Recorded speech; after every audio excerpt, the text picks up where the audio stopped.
Hello, today we're going to be talking about mulberries, and here we have some rather tall mulberries. They're getting too tall now, and rather than just cut them, we're going to utilise them and we're going to do some propagation.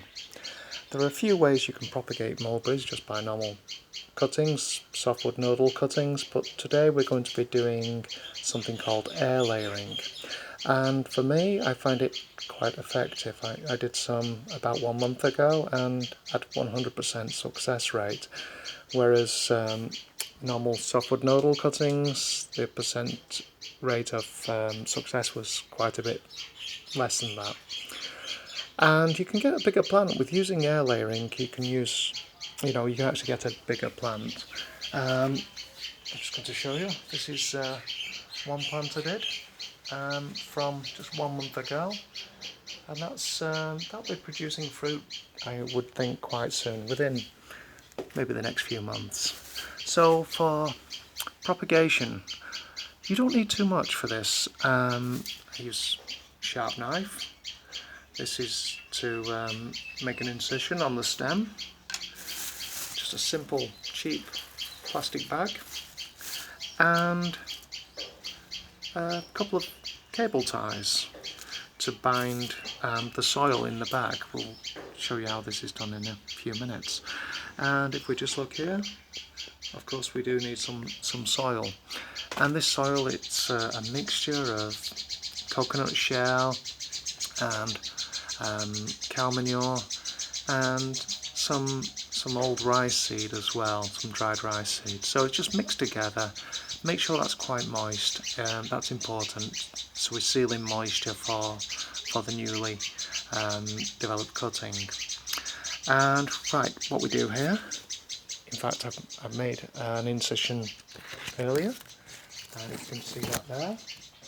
We just cut the branch, the stem, and we cut it round a leaf axle. If you can see that, or just maybe demonstrate here, this is where you want to be cutting and making that above and below that leaf joint. Why? Well, around the leaf joint there is a lot more cell activity. It creates more cell activity, so you're going to get more chance of something rooting around there. So that's important.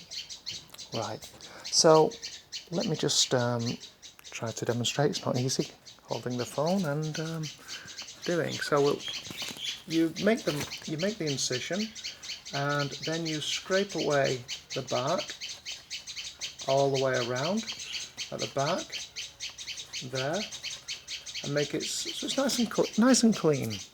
Make a nice clean area, and then, sorry, I'm just going to try and do this one-handed. It's not easy.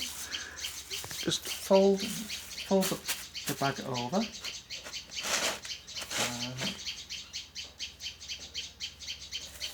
Some nice moist soil. We can add a bit more water in there. Sorry, the camera's all over the place a minute.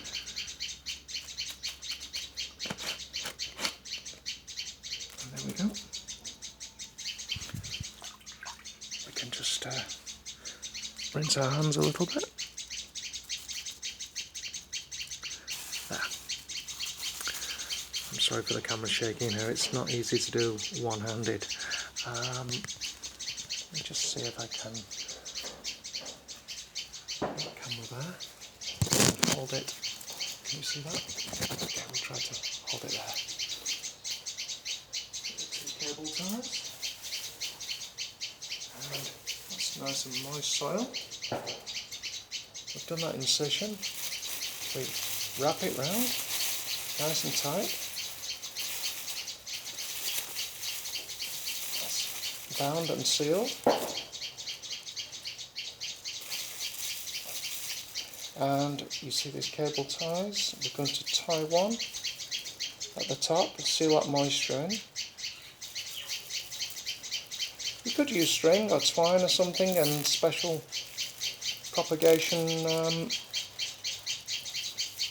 bags or sealing tape, but I find plastic bags do the same thing. And I find cable ties quite easy to work with. So there we go. That's done, that's bound. And in about 1 month's time, we'll have a nice new mulberry plant.